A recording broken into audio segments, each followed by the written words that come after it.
आज हम लोग शुरू करेंगे मौर्य वंश, ठीक है, जिसकी स्थापना 328 ईसा पूर्व में हुई थी और जिसका अंत 185 ईसा पूर्व में हुआ था।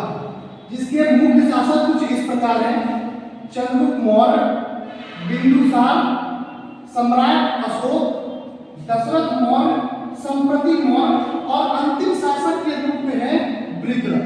बृहद्रथ का समय काल मैंने इसलिए नहीं लिखा है क्योंकि आप इसके अंतिम समय से और इसके खत्म होने के समय तक आप इसका अंदाजा लगा सकते हैं, इसमें कोई बड़ी बात नहीं, ठीक है। मौर्य वंश का स्रोत जो है वो हमको जूनागढ़ अभिलेख से मिलता है। कहां से मिलता है? जूनागढ़ अभिलेख से।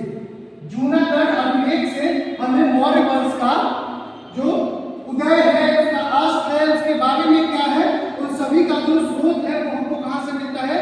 जूनागढ़ वंश का उदय 328 ईसा पूर्व में हुआ था और उसका अंत 185 ईसा पूर्व में हुआ था, जिसके संस्थापक चंद्रगुप्त मौर्य को माना जाता है। जिसके पीछे इनके पीछे जो है इनके मंत्री चाणक्य का बहुत बड़ा योगदान था। इस वंश के स्थापना में चाणक्य का बहुत बड़ा स्थान था। चंद्रगुप्त मौर्य का जो स्रोत है, मौर्य वंश के बारे में जानने का जो स्रोत है वो हमें जूनागढ़ अभिलेख से मिलता है, ठीक है।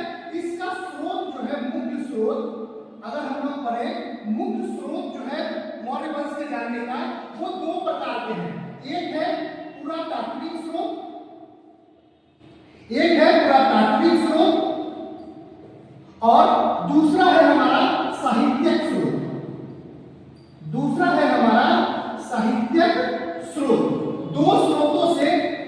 दो स्रोतों से हम मौर्य वंश के बारे में पूर्ण रूप की जानकारी प्राप्त करते हैं। पहला स्रोत पुरातात्विक और दूसरा स्रोत जो है वो है हमारा साहित्यिक स्रोत, ठीक है। जिसमें पुरातात्विक स्रोत में इसकी जानकारी हमें जूनागढ़ से मिलता है, जो कि मैंने पहले ही बता दिया है, और साहित्यिक स्रोत में इसकी जानकारी जो है वो चाणक्य, जिनका कि दूसरा नाम कौटिल्य था, इनका एक किताब है, इनका एक लिखित बुक है जिनका नाम है अर्थशास्त्र, जिनका नाम है अर्थशास्त्र। इस बुक से हमको साहित्यिक स्रोत, इसके साहित्यिक स्रोत के बारे में जानकारी प्राप्त करते हैं। इसके प्रथम शासक चंद्रगुप्त मौर्य, जिसको कि इस वंश के संस्थापक, जिनको इस वंश के संस्थापक भी कहा जाता है।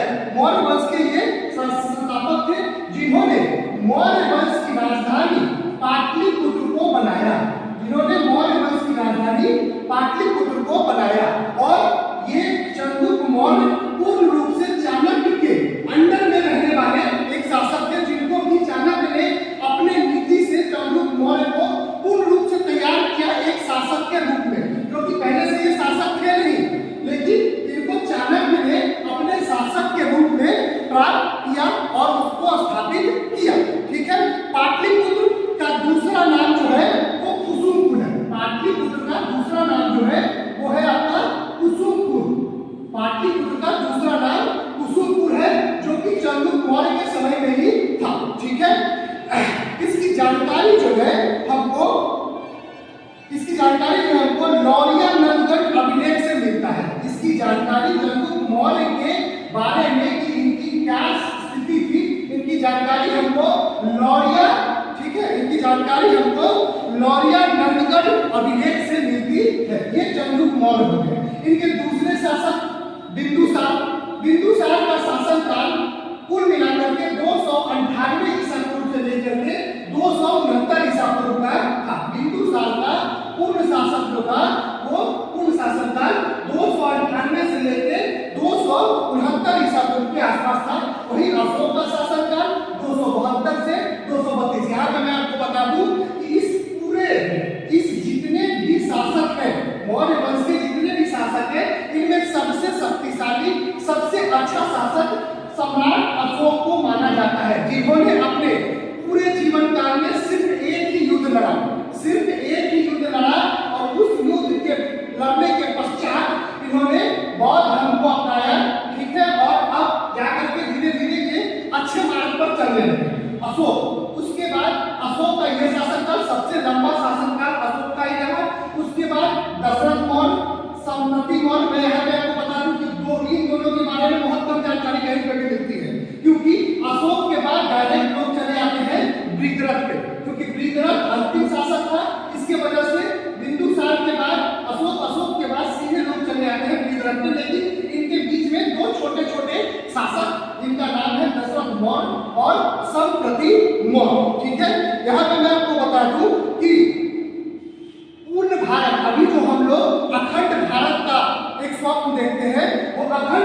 चंद्रगुप्त मौर्य ही पूरे भारत को अखंड भारत बनाने का एक अविरत प्रयास किया था, जिसको कि आगे भी बढ़ाया उन्होंने।